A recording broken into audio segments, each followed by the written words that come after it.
निजी जिंदगी में जाना, सदन के समय का बर्बाद करना और जिस सदन में बात होनी चाहिए कि क्या उत्तर प्रदेश में बिजली का रेट सर्वाधिक 2800 प्रांतों में गिना जाए तो टॉप लेवल पर होगा, इस पर चर्चा न होना, विकास पर बात न होना, बेरोजगारी पर बात न होना और बात केवल इस बात पर पर्सनल जिंदगी पर लड़ करके और सदन के समय को बर्बाद कर देना।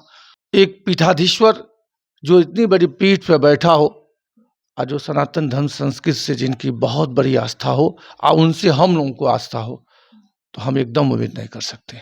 तो जितने भी काम आज दिखाई दे रहे हैं, गोरखपुर से महाराजगंज का 4 लेन, गोरखपुर से देवरिया का 4 लेन जो विकास के लिए आवश्यक था, पूर्वांचल एक्सप्रेस हाईवे का अलाइनमेंट, ये सारे काम समाजवादी पार्टी की सरकार में आदरणीय अखिलेश यादव के नेतृत्व में किए गए थे।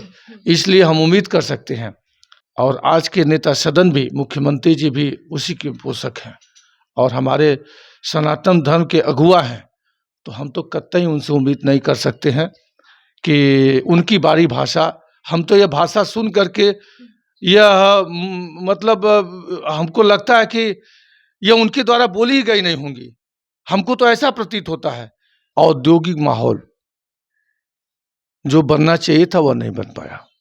उत्तर प्रदेश जो मार बिजली के रेट से झेल रहा है वह नहीं झेलना चाहिए था। उत्तर प्रदेश में आए दिन बसों का भाड़ा बढ़ता जा रहा है। उत्तर प्रदेश में सुरक्षा की बात आप देख लीजिए। उत्तर प्रदेश में आप किसी मेडिकल कॉलेज में, सदर अस्पताल में और पीएससी सीएससी पर आप चले जाइए, सदन में जो हो रहा है वो एक शर्मनाक बात है। वह बहुत ही शर्मनाक बात है। यह नहीं होना चाहिए। अरे हम बात करते कि उत्तर प्रदेश में सिलेंडर 125 क्यों है, राजस्थान से तुलना करते कि वहाँ दूसरी सरकार है, वहाँ क्या स्थिति है। दिल्ली में हम तुलना करते कि बिजली के पर यूनिट रेट क्या है, उत्तर प्रदेश से पर यूनिट रेट क्या है, लेकिन धन दौलत ताकत का दुरुपयोग करके उससे दूर कर दिया गया। 36 और 40, 36% समाजवादी गठबंधन पाया है, 40% भारतीय जनता पार्टी का गठबंधन पाया है। ये सारा रिजल्ट और सारा खेल एक हफ्ते में पलट दिया गया। नमस्कार, मैं नैना मिश्रा और आप देख रहे हैं जनता जंक्शन। इस वक्त हमारे साथ सपा के पूर्व विधायक विजय बहादुर यादव जी मौजूद है और हम उनसे ये जानने का प्रयास करेंगे कि बीते दिनों सदन में जिस तरह से अखिलेश यादव और मुख्यमंत्री योगी आदित्यनाथ में जो बहस छिड़ा हुआ है, लगातार आए दिन कुछ ना कुछ उन लोग में विवादित बयान हो रहा है, एक दूसरे पर लोग वार कर रहे हैं। हाँ, वो कभी कुछ कह रहे हैं तो कभी कुछ वो कह रहे हैं, दोनों लोग एक दूसरे को कुछ ना कुछ कह रहे हैं, जिसमें सबसे बड़ा बात निकल कर आया है मुख्यमंत्री योगी आदित्यनाथ ने अखिलेश यादव को ये कहा कि जो अपने बाप का शर्म तो तुम करो जो अपने बाप का सम्मान नहीं किए। इस पर लेकर सर का क्या विचार है, हम इनसे ये जानने का प्रयास करेंगे। सर, सबसे पहले तो आपका हमारे चैनल पे स्वागत है। अन्ना बहन, आपका भी बहुत बहुत धन्यवाद कि आपने एक ज्वलंत मुद्दे के साथ सबके सामने आ रही हैं। इसके लिए हमारी तरफ से दिल की गहराइयों से आपके चैनल को, आपको बहुत बहुत धन्यवाद। शुक्रिया सर। सर, हमारा सवाल यही रहेगा कि जिस तरह से उन्होंने कहा कि शर्म तो तुम करो जो अपने बाप का सम्मान नहीं किए, क्या अखिलेश यादव वाकई में मुलायम सिंह यादव का सम्मान नहीं करते थे?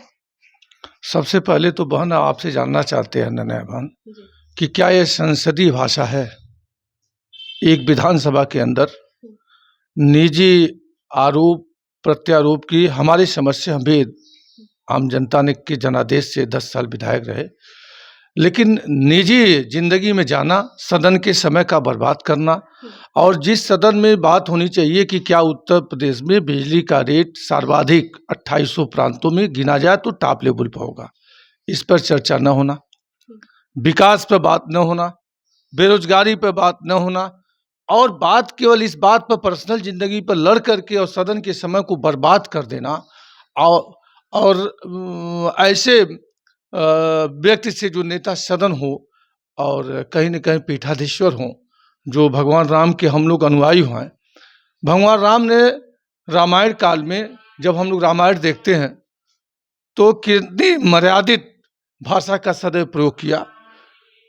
बार बार उनके ऊपर बहुत सारे आरोप लगाए गए भगवान राम के ऊपर, लेकिन उन्हें हंस करके, मुरिया करके, मुस्कुरा करके और मर्यादा के अंदर रह करके आज सब कुछ करते रहे। आपने वो अभी देखा कि समुद्र के सामने उन्होंने हाथ जोड़ करके प्रार्थना की और रावण से बार बार प्रार्थना करते रहे कि लड़ाई अच्छी नहीं होती है। तो हम लोग तो सनातन धर्म संस्कृति के पोषक हैं और आज के नेता सदन भी, मुख्यमंत्री जी भी उसी के पोषक हैं और हमारे सनातन धर्म के अगुआ हैं, तो हम तो कतई उनसे उम्मीद नहीं कर सकते हैं कि उनकी बारी भाषा, हम तो यह भाषा सुन करके यह मतलब हमको लगता है कि यह उनके द्वारा बोली ही गई नहीं होंगी। हमको तो ऐसा प्रतीत होता है, और यह बात आनी ही नहीं चाहिए थी कि तुम क्या कर रहे हो, तुम्हारे बाप क्या कर रहे हैं, वह कहें। तो यह आप समझिए कि जो 25 करोड़ की जनता जो उत्तर प्रदेश में जनादेश दी, उस जनादेश का कहीं न कहीं अपमान है। सर, आप जिस तरह से भगवान राम का बात कह रहे हैं कि वो शांतिपूर्वक उस समय सब कुछ लेते चले आए, किसी के बातों का जवाब नहीं दिए, रावण को भी बहुत बार समझाया। तो सर वो तो भगवान थे, भगवान मतलब वो जो युग था वो सतयुग का युग था, ये कलयुग का है। तो फिर भगवान राम से योगी आदित्यनाथ की तुलना आप किस आधार पे कर रहे हैं? देखिए, बाबा गोरक्षनाथ का मंदिर सनातन धर्म संस्कृति में हमारे गोरखपुर वासियों के लिए बहुत बड़ा स्थल है, और उसके मठाधीश्वर हैं, तो हम इनसे उम्मीद करेंगे। हम आप भटक सकते हैं, लेकिन एक पीठाधीश्वर जो इतनी बड़ी पीठ पर बैठा हो, और जो सनातन धर्म संस्कृति से जिनकी बहुत बड़ी आस्था हो, और उनसे हम लोगों को आस्था हो, तो हम एकदम उम्मीद नहीं कर सकते। उम्मीद नहीं कर सकते जी, जी, एकदम नहीं उम्मीद कर सकते। एकदम नहीं कर सकते। आपको क्या लग रहा है कि अगर इस समय सपा का राज्य रहता उत्तर प्रदेश में, मुख्यमंत्री अगर अखिलेश यादव होते, तो फिर क्या ये सदन में इस तरह से हंगामा नहीं होता? देखिए, जहां तक बात आप अखिलेश यादव की कर रहे हैं, अब क्या होता क्या नहीं होता, इसका जवाब हम लोग कैसे ढूंढ सकते हैं। लेकिन हम ये उम्मीद करते हैं कि विकास की बहुत सारी बातें आदरणीय अखिलेश यादव सुनी जा सकती हैं।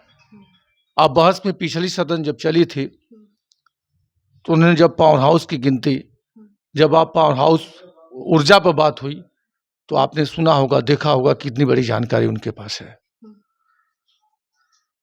तो यह सब चीज अगर किसी से होता है, जो आज जिस विषय पर आप बात कर रही हो, किसी से होता है, तो उसकी निंदा होनी चाहिए, चाहे वह आदरणीय अखिलेश यादव हो, चाहे आज के नेता सदन मुख्यमंत्री योगी आदित्यनाथ जी महाराज हो।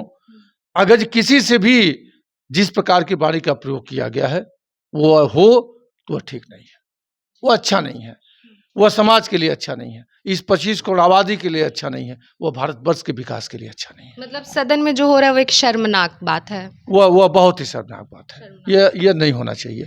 अरे हम बात करते कि उत्तर प्रदेश में सिलेंडर 125 क्यों है, राजस्थान से तुलना करते कि वहाँ दूसरी सरकार है, वहाँ क्या स्थिति है। दिल्ली में हम तुलना करते कि बिजली के पर यूनिट रेट क्या है, उत्तर प्रदेश से पर यूनिट रेट क्या है। हम इन चीज़ों की तुलना करते तो बेहतर होता कि हम इस पर आते कि आपके बाप ने क्या किया, आपके बाप ने क्या किया। क्या सदन में बैठे हुए विधायकों को या नेता सदन को या किसी भी नेता को जनता ने इसलिए चुन के नहीं भेजा है कि समय सदन का जो एक दिन में करोड़ रुपया खर्च किया जाता हो और इस बात पे आ जाए। यह नहीं होना चाहिए, कतई नहीं होना चाहिए।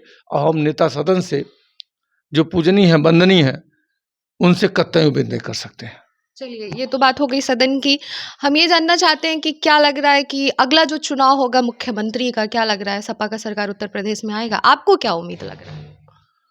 अब हम तो अब की बार ही मान के चल रहे थे कि समाजवादी पार्टी की सरकार बन रही है, लेकिन धन दौलत ताकत का दुरुपयोग करके उससे दूर कर दिया गया। 36 और 40, 36% समाजवादी गठबंधन पाया है, 40% भारतीय जनता पार्टी का गठबंधन पाया है।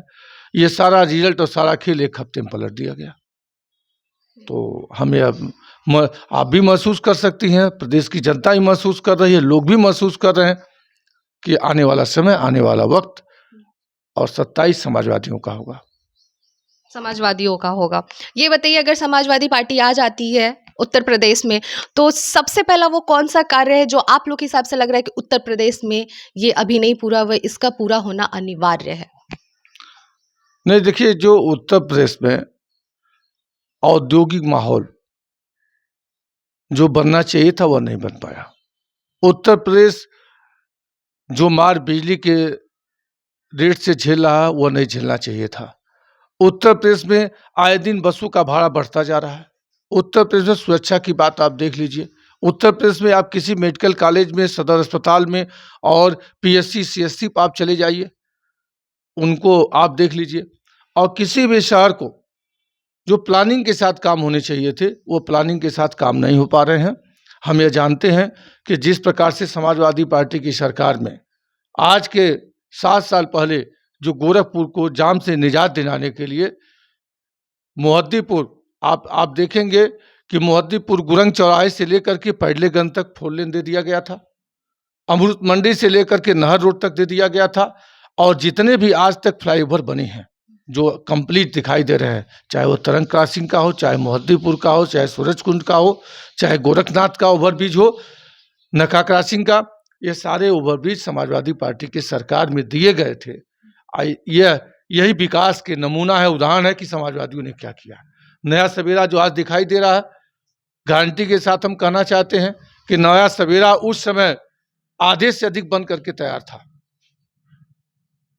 तो जितने भी काम आज दिखाई दे रहे हैं, गोरखपुर से महाराजगंज का 4 लेन, गोरखपुर से देवरिया का 4 लेन जो विकास के लिए आवश्यक था, पूर्वांचल एक्सप्रेस हाईवे का अलाइनमेंट, ये सारे काम समाजवादी पार्टी की सरकार में आदरणीय अखिलेश यादव के नेतृत्व में किए गए थे।